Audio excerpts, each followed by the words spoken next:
Morning बच्चों। आज 12वीं के अर्थशास्त्र में हम देखेंगे राष्ट्रीय आय से संबंधित समुच्चय एवं अवधारणाएं। तो हम पहले देखते हैं राष्ट्रीय आय का अर्थ। राष्ट्रीय आय का अर्थ में देखेंगे एक वर्ष में एक देश द्वारा जितने भी उत्पादित वस्तुएं हैं, सेवाएं हैं, उनको जोड़ दिया जाता है और उन्हीं को ही हम राष्ट्रीय आय कहते हैं।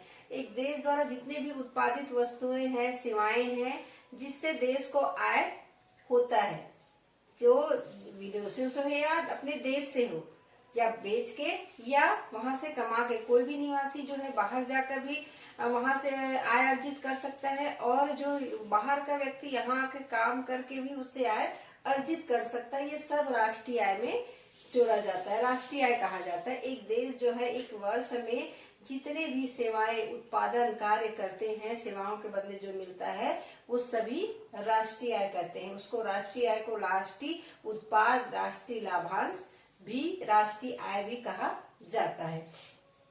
अब देखते हैं राष्ट्रीय आय की अवधारणाएं।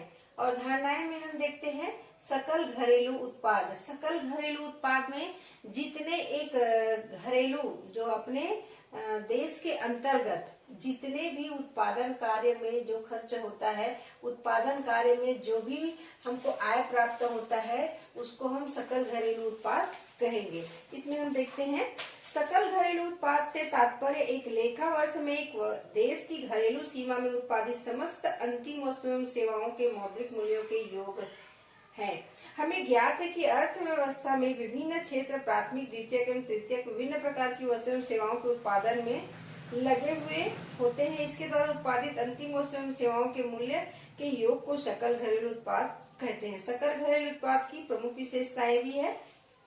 सकल घरेलू उत्पाद हम जितने भी प्रथम, द्वितीयक, तृतीयक जितने भी हम अंतिम उपभोक्ता तक का हम उसमें जोड़ते हैं, क्योंकि कभी कभी ऐसा हो जाता है कि एक बार दो का गणना हो जाता है। तो अंतिम उपभोक्ता प्रथमा, द्वितीयक जो कहते हैं कि एक वस्तु जो कच्चा माल बेच रहा है, कच्चा माल के बाद उसको द्वितीयक बनाता है, फिर उसको तृतीयक भेजता है, तीसरा पूरा उत्पादित होता है, उसके बाद उसको जोड़ा जाता है। जो भी आय बनता है, जो भी उस वस्तु की कीमत को जोड़ा जाता है, जो बाजार में उसकी कीमत होती है, उसके अनुसार में जोड़ दिया जाता है। तो सकल घरेलू उत्पाद होता है। इसे विदेशों से आने जाने या वहां से आए या यहाँ से गया, उसका कोई लेन देन नहीं रहता। ये अपने देश में उत्पादित वस्तु है, उनके कीमत से होता है, उनसे जो आय मिलता है उससे होता है। इनकी विशेषताएं में देखेंगे। सकल मतलब शब्द यह बताता है कि सकल घरेलू उत्पाद में मूल्यह्रास तथा गिरावट व्यय शामिल होता है।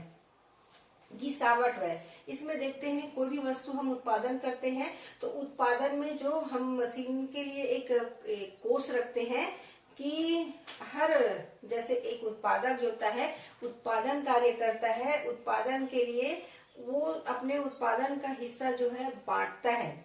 एक भूमि, श्रम, पूंजी, संगठन, ये इसमें सब वो वितरित करता है। भूमि जो वो लिया रहता है, भूमि को उसका लगान दिया जाता है। पूंजीपति जो जिससे पूंजीपति है, उससे अगर वो पैसा लिया रहता है तो उसका ब्याज देते हैं। मजदूरों का उसका मजदूरी देते हैं, और जो साहसी होते हैं, जो उसके संगठक होते हैं, उसको वेतन देते हैं। तो इसके बाद वो एक और कोष रखता है। एक तो सरकार को वो कर देगा, दूसरा एक कोष रखता है जिसमें मशीन के लिए एक हर साल हर ये में वो एक उसमें जमा करके रखता है। वो कोष में जमा करके रखता है। अगर कहीं मशीन पुरानी हो गई चलते चलते तो उसको नया बदल सकते हैं, या बिगड़ गया तो उसको बनवा सकते हैं। तो उसी कोष से वो पैसा निकाल कर उसके मरम्मत करेगा या नया मशीन खरीदेगा। तो उसको गिरावट व्यय को शामिल किया जाता है इसमें, क्योंकि उसको हम उसके लिए निकाल के रखते हैं। कभी तो मशीन चलने वाली है तो कभी कभी खराब भी हो जाती है या बंद भी हो जाती है, तो उसको बदलते हैं या बनवाते हैं। तो उसके लिए अलग से कोष निकालते हैं, अलग से नहीं देते, उसी कोष से पैसा निकालकर उसको बनाया जाता है। सकल घरेलू उत्पाद के मूल्य में दोहरी गणना से बचने के लिए केवल अंतिम वस्तुओं एवं सेवाओं के मूल्य को ही जोड़ा जाता है। दोहरी गणना से बचने के लिए जो अंतिम वस्तु बनाते हैं उसी के कीमत को ही उसमें जोड़ा जाता है, क्योंकि उसमें अगर हम जोड़ेंगे तो देखेंगे कि कच्चा माल जो है उसमें कच्चा माल बेचने वाले जो किसान है उसमें जोड़ लिए, फिर उत्पादक जो बेच रहा है वो, फिर उसके बाद जो और व्यापारी है उनका, 3 प्रकार से गणना हो जाएगा। तो अंतिम उपभोक्ता तक पहुंचने वाली जो सामान है उसकी गणना ही की जाती है। सकल घरेलू उत्पाद में पुरानी वस्तुओं में बिक्री से प्राप्त राशि को नहीं जोड़ी जाती। जो अभी बना रहे हैं, जो अभी उत्पादन कर रहे हैं, उसी वस्तु को ही जोड़ी जाती है। उनकी की जो आय है उन्हीं को जोड़ा जाता है। पुराने वस्तु जो भी बेच रहे हैं सामान, उनको नहीं जोड़ा जाता, क्योंकि उनकी गणना हो जाती है और वो पुराने वस्तु कोई कीमत नहीं है। अगर उसको हम बेच रहे हैं तो आपका एक्स्ट्रा वो आय हो जाएगा। सकल घरेलू उत्पाद में मूल्य में स्व उपभोग के लिए किया गया उत्पादन तथा खुद काबिज मकानों के आरोपित किराया शामिल होता है। इसमें अपने लिए उपभोग के लिए भी जो हम जैसे किसान है, किसान जो उत्पादन करता है अपने खाने के लिए भी वो बचा के रखता है, साल भर के लिए अपने खाने के लिए बचा के रखता है, उनको भी शामिल किया है। और जो हम घर बना के अब उसमें कीमत लगाए रहते हैं, उसको किराए में देते हैं, किराया आता है, उसको भी उसमें शामिल किया गया है। सकल घरेलू उत्पाद देश की घरेलू सीमा से संबंधित अवधारणा है, इसमें विदेशों से प्राप्त शुद्ध आय तथा को शामिल नहीं किया जाता है। सिर्फ घरेलू है, क्योंकि इसमें विदेशों से प्राप्त आय को शामिल नहीं किया गया है। सिर्फ घरेलू उत्पाद जो घर में अपने देश के अंतर्गत ही उत्पादन किया है, उसी से आय मिलता है, उसी का भी गणना करेंगे। विदेशों में ले जा रहे, विदेशों से आ रहे, उसकी गणना यहाँ पर नहीं होगी। अंत में सकल घरेलू उत्पाद में मूल्य के हस्तांतरण, भुगतान अथवा आय, पूंजीगत लाभ तथा वैधानिक क्रियाओं से प्राप्त आय को नहीं जोड़ा जाता है। मूल्य हस्तांतरण, भुगतान अथवा आय, पूंजी लाभ तथा वैधानिक जो भी होता है ये उसमें शामिल नहीं होता है। अब देखते हैं हम सकल राष्ट्रीय उत्पाद। सकल राष्ट्रीय उत्पाद में हम देखेंगे इसमें हम सिर्फ घरेलू उत्पाद देखते हैं, घर में उत्पादन कर रहे हैं, अपने देश में उत्पादन कर रहे हैं, उसको सकल राष्ट्रीय उत्पाद में हम देखेंगे कि अपने देश में उत्पादन किए हुए और अपने देश के निवासियों द्वारा दूसरे देश में जाकर पूंजी कमा कर लाते हैं, उसको भी जोड़ा जाता है। और दूसरे देश के आके यहाँ पर हमारे देश में पूंजी कमाते हैं, उसको भी शामिल किया जाता है। दूसरे देश में आयात से हमको जो पूंजी प्राप्त होता है और निर्यात से भी जो आयात से जो हम पूंजी देते हैं और निर्यात से जो पूंजी आती है उसको भी शामिल किया गया है। तो ये सकल राष्ट्रीय उत्पाद कहलाता है। तो उसमें हम देखेंगे सकल राष्ट्रीय उत्पाद की विशेषता। सकल राष्ट्रीय उत्पाद में सकल शब्द महत्वपूर्ण है। सकल राष्ट्रीय उत्पाद गणना करते समय घिसावट व्यय तथा मूल्य ह्रास को नहीं घटाया जाता। इसमें भी घटाया नहीं जाता, जोड़ा जाता है, क्योंकि सकल जो मशीनों को घिसावट के लिए जो कोष बना रहता है, जो रखा जाता है, उसको उसमें जोड़ा जाता है, क्योंकि बहुत सारा राशि उसके लिए निकाल के रखा जाता है। सकल राष्ट्रीय उत्पाद की गणना करते समय केवल चालू वर्ष के उत्पादन को ही शामिल किया जाता है। पुरानी वस्तुओं के क्रय विक्रय, कंपनियों के अंशों के ब्रांड का क्रय विक्रय, बेरोजगारी भत्ता, वृद्धावस्था पेंशन आदि लेन देन को सकल राष्ट्रीय उत्पाद में शामिल नहीं किया जाता। जो सिर्फ चालू वर्ष में अभी जो चल रहा है, एक वर्ष में जितने भी, उसी वर्ष को शामिल किया गया है। पुराने जितने भी है उसको नहीं रखा जाता है सकल राष्ट्रीय उत्पाद में भी, क्योंकि बेरोजगारी भत्ता भी देते, वृद्धावस्था पेंशन भी दे रहे, उसको भी, ये जो भी जितने भी लेन देन करते हैं उसको नहीं शामिल किया गया है। सकल राष्ट्रीय उत्पाद की गणना करते समय केवल अंतिम उत्पादन के मूल्य को ही गणना की जाती है। अंतिम उत्पादन जिसमें बताई हूँ कि इसमें अंतिम उपभोक्ता जो अंतिम उत्पादन है उसको बेचने के बाद जो राशि आता है उसी की गणना की जाती है। इसमें भी सकल राष्ट्रीय उत्पाद में जो अंतिम हम बेच रहे हैं उन्हीं की गणना की जाती है, प्रथमा द्वितीय की गणना नहीं होती है। सकल राष्ट्रीय उत्पाद में वस्तुओं एवं सेवाओं का मूल्य मुद्रा में मापा जाता है, लेकिन मुद्रा के मूल्य में परिवर्तन से सकल राष्ट्रीय उत्पाद में कमी या वृद्धि हो सकती है। अतः किसी सामान्य वर्ष का आधार वर्ष मानकर सकल राष्ट्रीय उत्पाद को उसी वर्ष के अनुसार समायोजित किया जाता है तथा इसकी गणना उस वर्ष की कीमतों के आधार पर किया जाता है। मुद्रा को मापक मानकर किया जाता है। सकल राष्ट्रीय उत्पाद की गणना मुद्रा को ही मापक माना जाता है और उसी को एक समय अवधि को लिया जाता है। उसी के अनुसार उस मुद्रा के मूल्य को ही वहाँ पर आय के रूप में माना जाता है। किसी वर्ष अगर मुद्रा का कम ज्यादा होता है मुद्रा का कीमत कम या ज्यादा हो सकता है, तो उसको आधार नहीं मानते। आधार एक वर्ष में जितनी भी उसकी कीमत होती है उसी को मानकर इसमें सकल राष्ट्रीय उत्पाद की गणना की जाती है। कभी किसी वर्ष ऐसा स्थिति आ जाता है कि कहीं कीमत में कम ज्यादा हो जाता है तो उसमें उसकी गणना नहीं की जाती है। जिन वस्तुओं और सेवाओं को निःशुल्क प्रदान किया जाता है, जैसे शिक्षक द्वारा अपने बच्चों को पढ़ाना, डॉक्टर द्वारा अपने परिवार का इलाज करना, ही सकल राष्ट्रीय उत्पाद में से अलग रखा जाता है, क्योंकि ऐसी सेवाओं का मौद्रिक मूल्यांकन करना संभव नहीं है। सकल राष्ट्रीय उत्पाद में अगर हम देखेंगे कि कोई जो डॉक्टर है अपने घर में खर्च कर रहा है तो उसकी गणना इसमें नहीं होती। एक टीचर जो है अपना बच्चों को पढ़ा रहे हो तो उसकी गणना नहीं होती। दूसरे को पढ़ा रहे उससे उसको आय मिल रहा है तो उसकी गणना होगी। अगर घर में पढ़ा रहे तो उसकी गणना उसमें नहीं होगी।